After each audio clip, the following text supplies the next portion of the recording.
Hello and welcome back to Aces learning platform. तो कैसे हैं आप सब लोग? आई होप सब लोग अच्छे होंगे और मजे कर रहे होंगे और जम के मेहनत कर रहे होंगे, पढ़ाई कर रहे होंगे। तो अभी आज की क्लास में हम ज्योमेट्रिक मीन के बारे में पढ़ने जाएंगे। हमने जब अर्थमेटिक प्रोग्रेशन यानी कि एपी पढ़ी थी तो वहां पे भी हमने अर्थमेटिक मीन्स पढ़ेंगे। कुछ कुछ वैसा ही कंसेप्ट है, बट यहाँ पे बस थोड़ा सा ज्योमेट्रिक प्रोग्रेशन के लिए ये सारी चीजें पढ़नी है। ठीक है। तो ज्योमेट्रिक मीन नहीं, ज्योमेट्रिक मीन्स लिखा है मैंने। इसका मतलब क्या है कि क्या होने वाला है कि हमारे पास दो नंबर रहेंगे, ए और बी। ठीक है।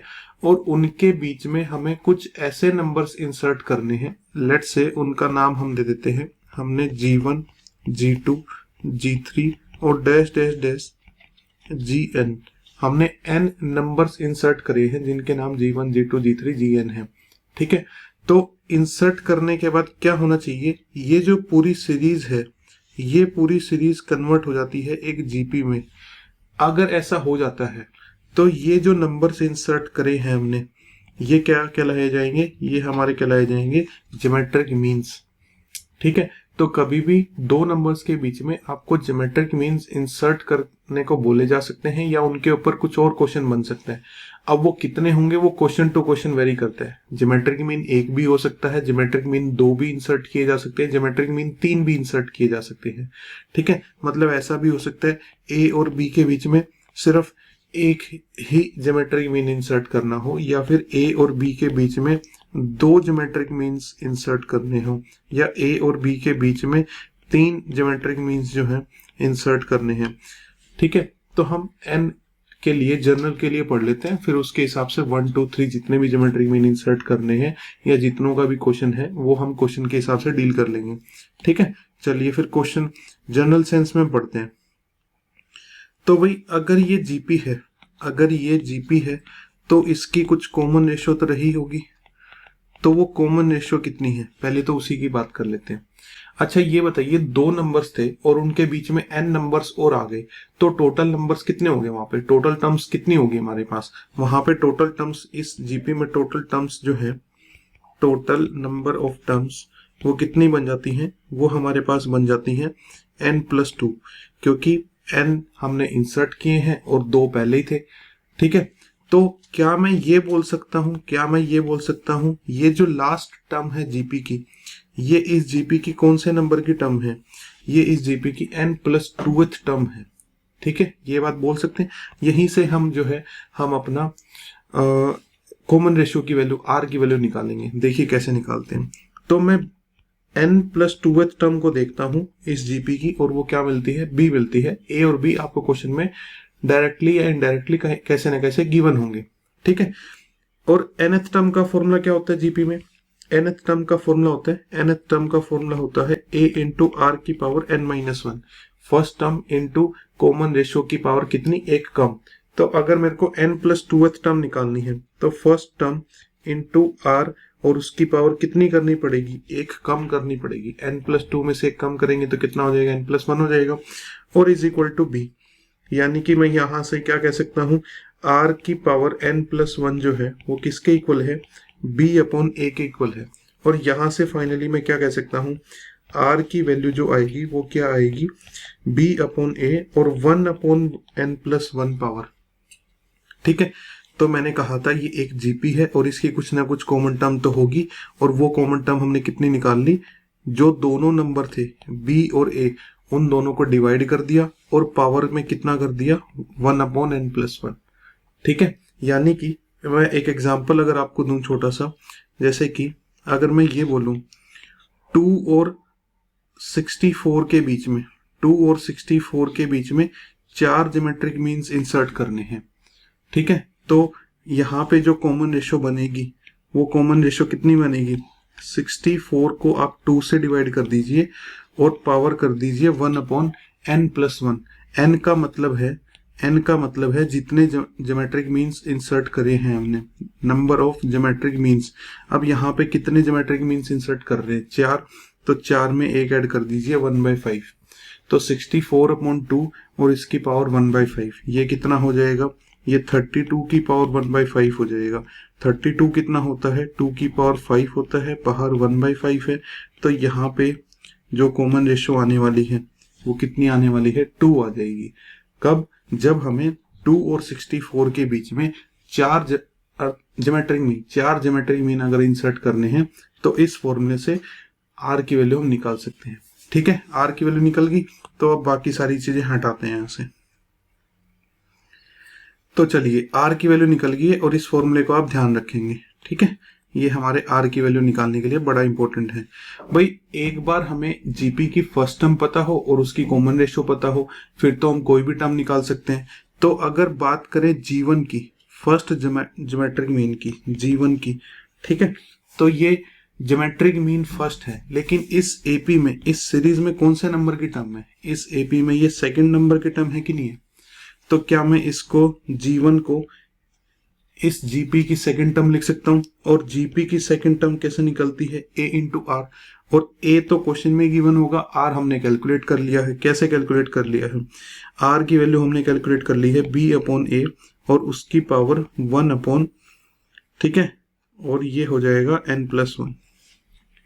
ठीक है, G2 की अगर बात करें तो G2 की क्या होगी कहानी, भाई ये जो है इस जीपी में थर्ड नंबर पे है और थर्ड नंबर पे जो टर्म होती है वो कैसे निकलती है, a इंटू आर स्क्वेयर करके। ठीक है, तो ये हो जाएगा a इंटू बी अपॉन ए और पावर 2 अपॉन n+1। ठीक है, क्योंकि r का स्क्वेयर करना है तो r की वैल्यू रखेंगे और उसकी पावर 2 कर देंगे, होल स्क्वेयर कर देंगे उसका। ठीक है, तो इसी तरीके से अगर मैं G3 की बात करूं, G3 माने इस जीपी में फोर्थ नंबर पे टर्म है तो ये, और फोर्थ टर्म किसके इक्वल होती है, a इंटू आर क्यूब के इक्वल होगी। तो यानी कि a रखेंगे, r की वैल्यू रखेंगे, r की वैल्यू कितनी है 1 अपॉन n+1 और उसका क्यूब कर देंगे। तो ये हमारे थर्ड ज्योमेट्रिक मीन की वैल्यू हो जाएगी। अगर आप इन सब में पैटर्न ढूंढ पा रहे हैं तो कोई भी ज्योमेट्रिक मीन का जो फॉर्मूला बनेगा, nth ज्योमेट्रिक मीन का जो फॉर्मूला बनेगा वो gn इज इक्वल टू, देखिए क्या रहने वाला है, a और उसके बगल में b अपॉन a और यहाँ पे n+1 और यहाँ पे देखिए 1 है तो यहाँ पे भी 1 है, यहाँ पे 2 है तो यहाँ पे भी 2 है, यहाँ पे 3 है तो यहाँ पे भी 3 है। तो इसको लिख सकते हैं n अपॉन n+1। ठीक है, तो ये दो फॉर्मूले आपको याद रखने हैं, nth ज्योमेट्रिक मीन के लिए नीचे वाला फॉर्मूला और कॉमन रेशियो के लिए ये कोने वाला फॉर्मूला। ठीक है, अगर ये दोनों फॉर्मूले याद रखते हैं, आप समझते हैं कि कैसे आए हैं, मैंने आपको दोनों फॉर्मूले बताए भी हैं कैसे आए हैं। ठीक है, तो आप किसी भी दो नंबर्स के बीच में जितने भी ज्योमेट्रिक मीन इंसर्ट करने को बोला गया है वो आप इजीली इंसर्ट कर सकते हैं। ठीक है, एक बार फिर से मैं इस बात का रिव्यू दे देता हूं कि मैंने इसको पकड़ा तो ये आर आ गया और आर की हेल्प से फिर मैंने एक एक निकाला और उसमें पैटर्न ढूंढा तो वो आ गया मेरे पास। ठीक है,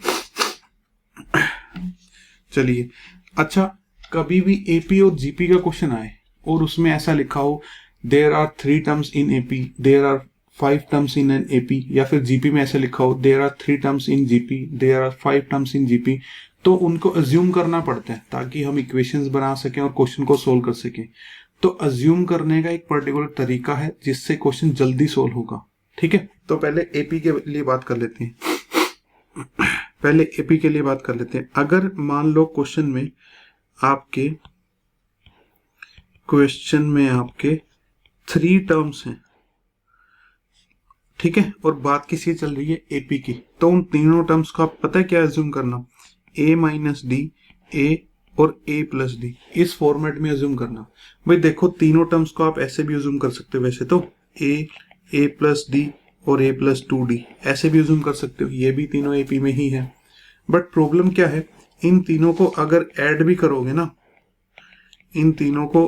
करोगे तो भी कुछ कैंसिल नहीं होने वाला और एक a और d दो वेरिएबल्स में इक्वेशन बनेगी आपकी। लेकिन अगर जो मैं बता रहा हूं उसको उस फॉर्मेट में अज्यूम करते हो और मान लो ऐसा दिया हुआ है कि एग्जांपल क्वेश्चन ऐसा दिया हुआ है, 3 terms, sum of 3 terms in AP, sum of 3 terms in AP is equal to 10, ऐसा दिया हुआ है। तो अगर इस फॉर्मेट में मानते हैं तो तीनों को ऐड करेंगे, क्या आएगा, a minus D plus A plus A plus D, ये d तो कैंसिल हो गया, 3a is equal to 10, a की वैल्यू तो आपने एक ही सेकंड में निकाल ली यहाँ से, और अब आके जो क्वेश्चन दिया हुआ उससे आप जो है बाकी चीजें भी कैलकुलेट कर सकते हैं। फर्स्ट टर्म तो मिल गई ना एक ही स्टेप में हमें, तो इस तरीके से हेल्प करने वाला है। तो जब भी 3 टर्म्स दी हो तो इस फॉर्मेट में एज्यूम करिएगा, और याद रखिएगा यहाँ पे आपका कॉमन डिफरेंस क्या आने वाला है, यहाँ पे आपका कॉमन डिफरेंस डी आने वाला है। ठीक है, डी मैंने यहाँ पे कॉमन डिफरेंस एज्यूम किया है। अगर आपको क्वेश्चन में 5 टर्म्स दी गई हैं, 4 टर्म्स की बात कर लेते हैं, 4 टर्म्स अगर दी गई हैं किसमें, एपी में, तो उन चारों टर्म्स को किस तरीके से एज्यूम करना है, a minus 3d, a minus D, a plus D और a प्लस 2d। इनको भी अगर मान लो चारों का सम दे रखा है, इन चारों टर्म्स को ऐड करेंगे तो आपके पास माइनस 3d से प्लस 3d कैंसिल हो जाएगा, माइनस डी से प्लस डी कैंसिल हो जाएगा, 4a इज इक्वल टू जो भी वो सम 10 20 गिवन है वो आ जाएगा, और a की वैल्यू आ जाएगी आपकी। ठीक है, लेकिन यहाँ पे ध्यान रखिएगा कि मैंने यहाँ पे जो कॉमन डिफरेंस एज्यूम किया है वो कितना एज्यूम किया है, 2 टाइम्स ऑफ डी। इसमें से इसको माइनस करके देखिए 2d आएगा, इसमें से इसको माइनस करके देखिए 2d आएगा, और इसमें से यहाँ पे मैंने थोड़ा सा ये जो है ये यहाँ पे 3 आएगा। ठीक है, तो इसमें से अगर आप इन सबको माइनस करके देखते हैं तो हर बार आपको क्या कॉमन डिफरेंस मिलेगा, 2d मिलेगा। ठीक है, तो 4 टर्म्स का एज्यूम करने का ये तरीका है।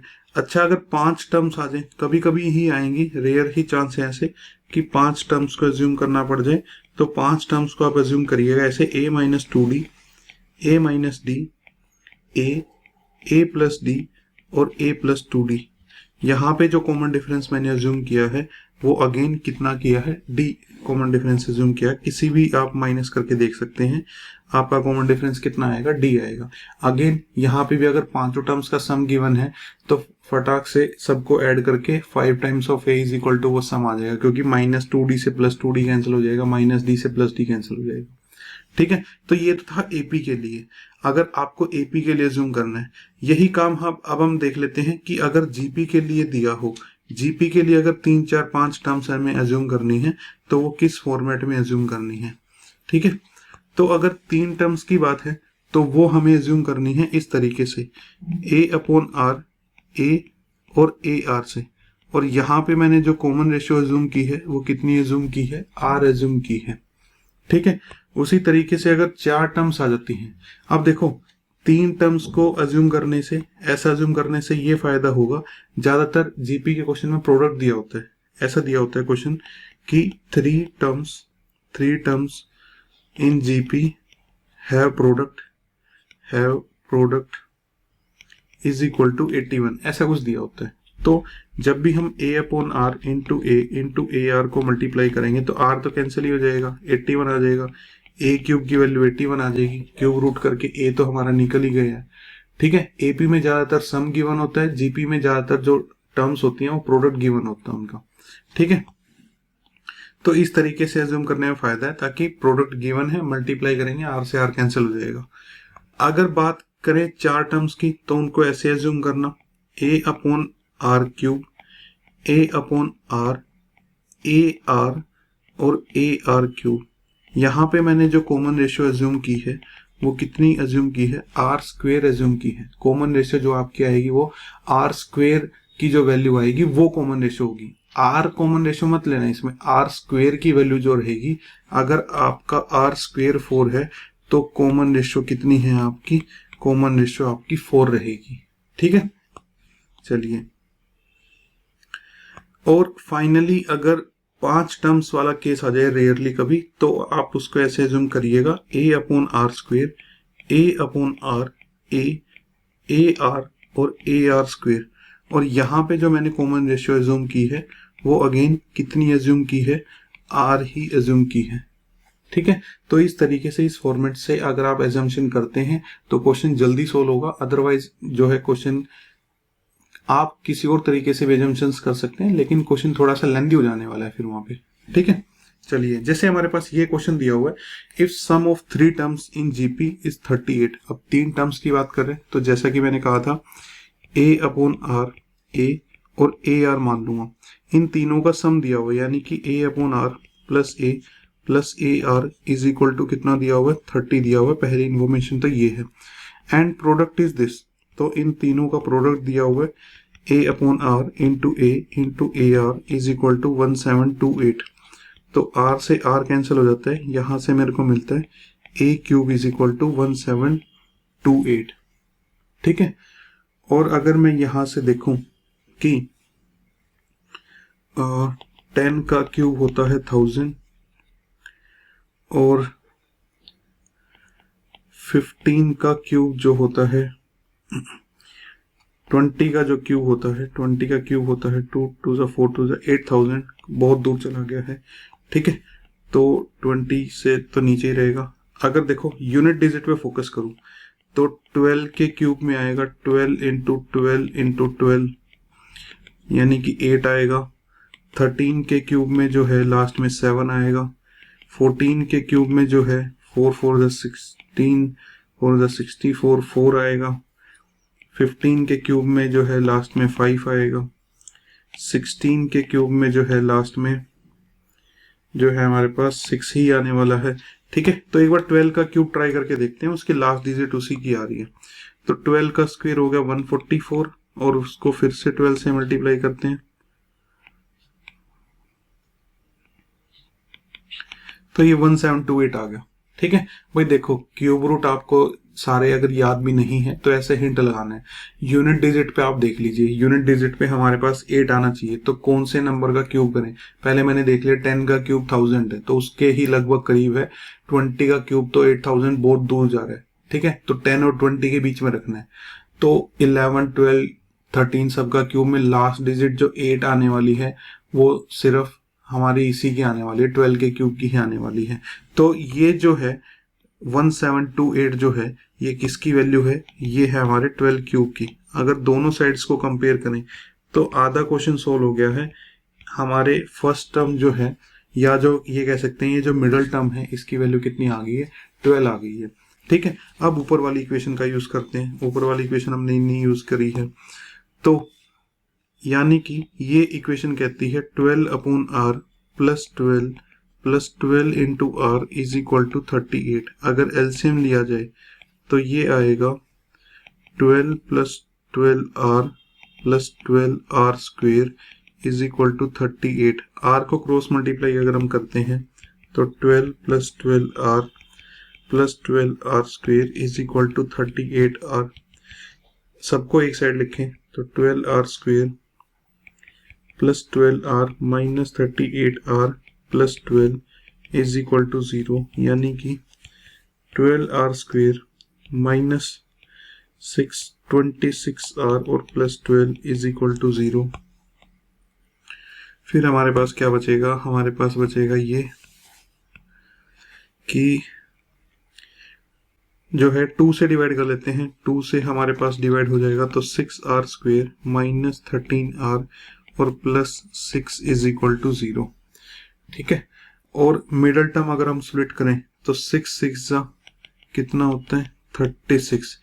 तो अगर हमें -13 को स्प्लिट करना हो तो -9 और -4 में स्प्लिट कर सकते हैं ताकि सम -13 आ जाए, प्रोडक्ट +36 आ जाए। तो यहाँ पे जो है ये हम लिख सकते हैं 6r square -9r -4r plus 6 is equal to 0। तो अगर फर्स्ट दोनों टर्म्स में से हम 3 कॉमन लें और r कॉमन लें तो हमें यहाँ में मिलता है 2r और यहाँ से मिलता है -3 और यहाँ से अगर हम माइनस और 2 कॉमन लें तो यहाँ से मिलता है 2r और -3 इज इक्वल टू 0। तो एक ब्रैकेट बनेगी हमारे पास 3r - 2 और एक ब्रैकेट बनेगी हमारे पास 2r - 3 इज इक्वल टू 0। तो r की एक वैल्यू आती है 2/3 और r की एक वैल्यू आती है 3/2।